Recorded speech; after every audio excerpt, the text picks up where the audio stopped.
In section 7.4, we're multiplying and dividing radicals. First things first is looking at multiplying radicals.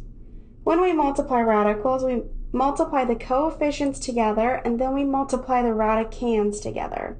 And so what that means is we're going to multiply any of the outside terms together, and then anything underneath the radical we're going to multiply together as well, and then we try to simplify if possible. So let's start with example number 1. We have 3 root 2 times 5 root 11x. So we're going to multiply the 3 and the 5 together, and we're going to multiply the 2 and the 11x. So outside of our radical symbol, we have 3 times 5, which is going to give me 15. And then underneath my radical symbol, I have 2 times 11x, which is going to give me 22x. The last thing we want to do is make sure that this cannot be simplified any further, and this cannot. The square root of 22x is as simplified as it gets. For example number 2, we're going to want to FOIL and then simplify. So we're going to distribute the square root of 2 to both the pieces, and then we're going to distribute the 3 square root of 5 to both pieces.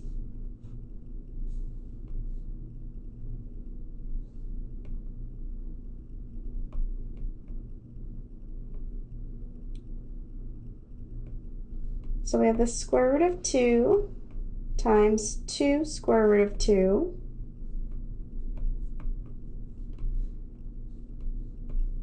we have the square root of 2 times negative square root of 5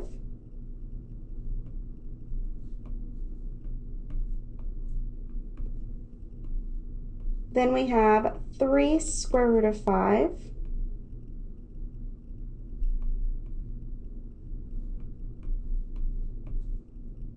times 2 square root of 2, and then we have 3 square root of 5 times a negative square root of 5.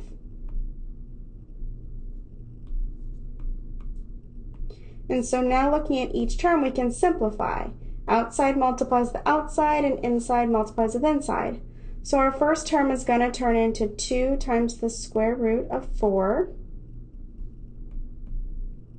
Our second one is going to turn into negative square root of 10. Our third term is going to become 6 square root of 10.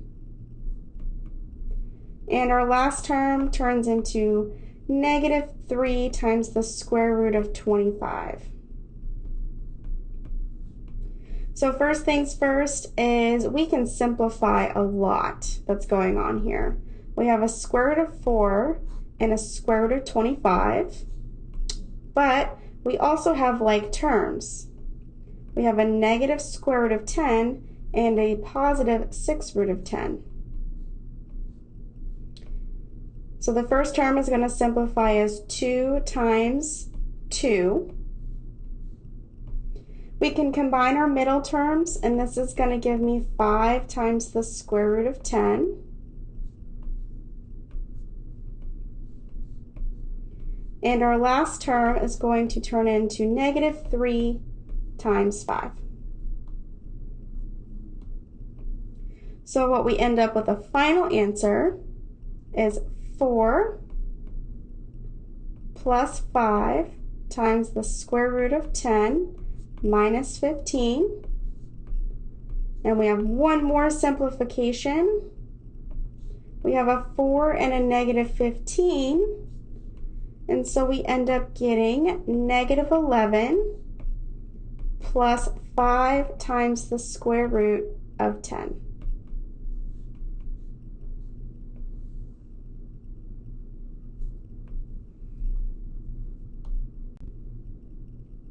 Let's go ahead and try another one. We have the square root of 7 plus the square root of 3x squared. So the first thing I'm going to do is I'm going to write this out twice. so that I can FOIL it and simplify.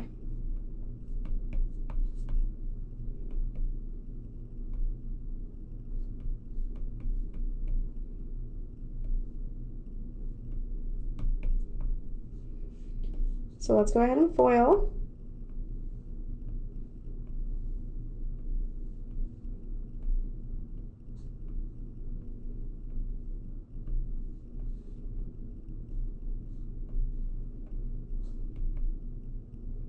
So we have the square root of 7 times the square root of 7. We have the square root of 7 times the square root of 3x. We have the square root of 3x times the square root of 7. And we have the square root of 3x times the square root of 3x. So just like in the last one, we want to simplify before trying to combine like terms. So the first term, we're going to end up getting the square root of 49 plus the square root of 21x, and then again another square root of 21x. And then underneath our last term, we have the square root of 9x squared. And so two of these can be simplified nicely. The square root of 9x squared and the square root of 49. And we can also combine like terms right in the middle. So the square root of 49 is going to give me 7. In the middle, we're going to have 2 times the square root of 21x. And then our last term is going to turn into a 3x. And this is as simplified as this can get. We can't combine any more like terms, so we just go ahead and leave this as is.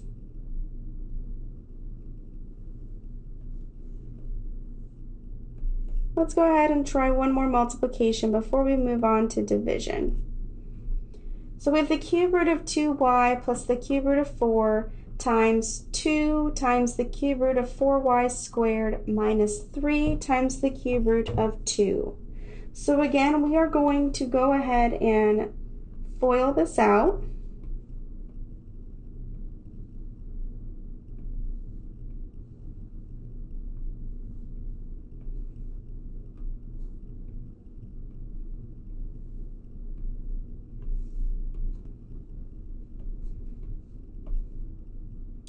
So we have the cube root of 2y times 2 times the cube root of 4y squared.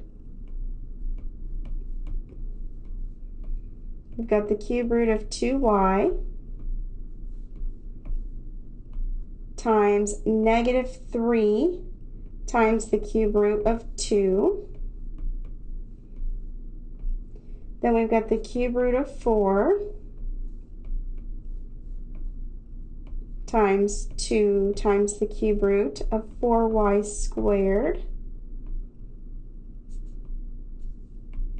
And then we have the cube root of 4 times negative 3 times the cube root of 2. So let's go ahead and look at this term by term. The first one, we're going to have a 2 on the outside, and then underneath our cube root, we end up with 8y cubed. For the second term, we're going to have a minus 3 on the outside, and then underneath our cube root, we end up getting 4y. For the third term, we have a 2 on the outside and then a cube root of 16y squared. And for our last term, we have a minus 3 on the outside with a cube root of 8. And so there are some stuff that we can simplify here. If you're comfortable with your perfect cubes, we can simplify the perfect cube of 8 and the cube root of 8y cubed.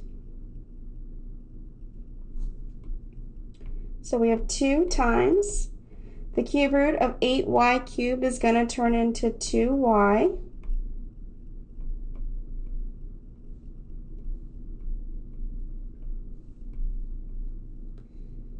Minus 3 times the cube root of 4y plus 2 times the cube root of 16y squared minus 3 times the cube root of 8 is 2. We can go ahead and simplify one of these radicals a little bit. The cube root of 4y we can't do anything with, but we can look at the cube root of 16y squared. So let's go ahead and break down the 16. That's 2 and 8. 8 is 2 and 4, and 4 is 2 and 2. So because this is a cube root, we're looking for triplets of the same number. So we can pull a 2 out, and we're going to have a 2 left over. We won't be able to pull any y's out because we don't have enough. So what we end up with is 4y minus 3 times the cube root of 4y plus 2 times, we pulled out a 2 from our tree, and then underneath we still have a 2y squared, and then minus 6.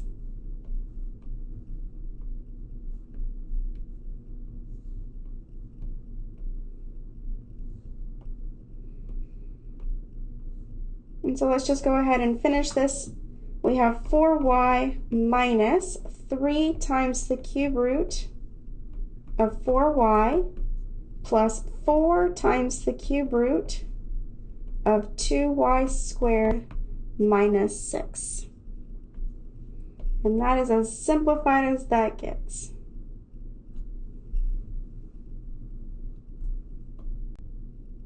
Now let's talk about dividing radicals.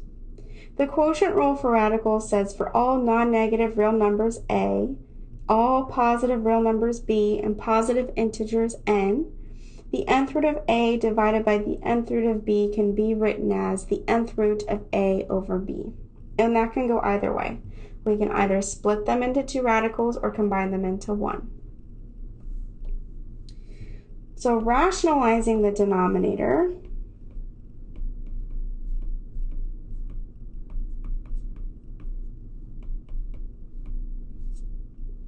is the process of getting rid of one or more radicals in the denominator. When we're writing radical expressions, we don't want to have any radicals in the denominator. The numerator can have as much as they want, but the denominator can't have any. So let's go ahead and look at example number 5. I have the cube root of 2 over 3x squared. So what I'm going to do is I'm going to first split this into 2 separate cube roots, one on top and one on bottom. So I have the cube root of 2 divided by the cube root of 3x squared. Now the goal is to get rid of the cube root in the bottom. So I need to multiply the bottom by a cube root of something so that I get a perfect cube and it ends up canceling. So looking at the bottom,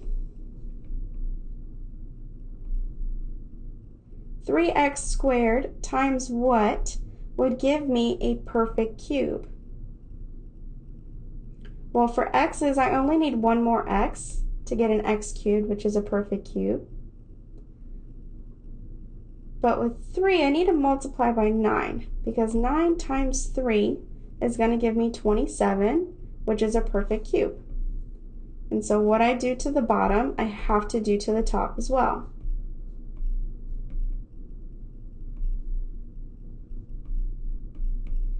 And from here, we just multiply across the top and bottom as normal. So in the top, we have the cube root of 2 times the cube root of 9x. And so that's going to give me the cube root of 18x divided by the cube root. We have 3 times 9, which is going to give me 27. And then we have x cubed. But the denominator is a perfect cube. And so we can simplify that as just 3x. And since the top can't be simplified any further, our final answer after rationalizing is the cube root of 18x divided by 3x. And so expressions like a plus b and a minus b, where a and b represent any algebraic term, are called conjugates.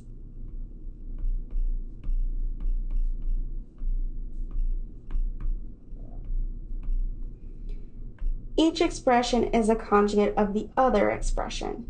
So when I have 2 or more terms in the denominator, I'm going to utilize conjugates so that I can rationalize the denominator.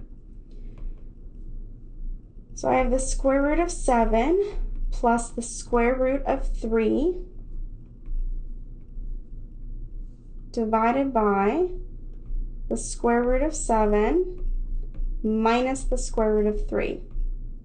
So looking in the denominator, this is where we decide what our conjugate is.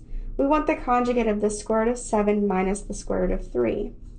Well, that's going to be the square root of 7 plus the square root of 3. We just changed the sign in the middle. And so again, what I do on the bottom, I have to do on the top as well.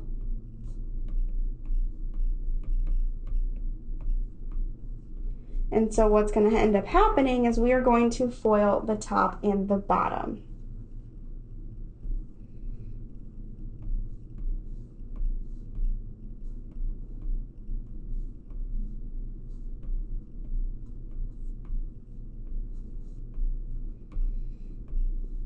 So let's look at the top first. If we FOIL this, we have the square root of 49 plus the square root of 21 plus the square root of 21 plus the square root of 9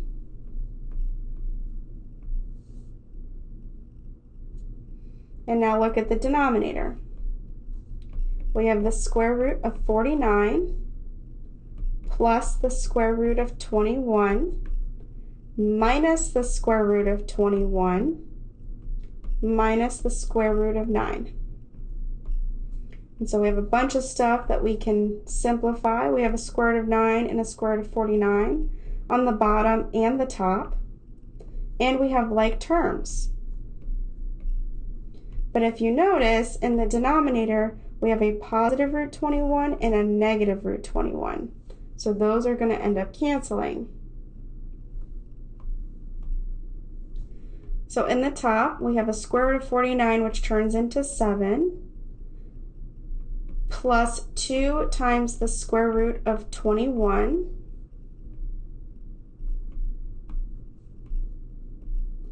plus 3. And now let's go ahead and look at the bottom. Square root of 49 gives me 7, and then the square root of 9 gives me 3. And so we're almost done here. In the top, we have 7 plus 3, which is going to give me 10, plus 2 times the square root of 21, divided by 7 minus 3, which is going to give me 4. And so we can just simplify this piece by piece. We have 10 over 4. And plus 2 over 4 times the square root of 21. And so we end up with 5 halves plus 1/2 times the square root of 21, or we can just write that as the square root of 21 over 2.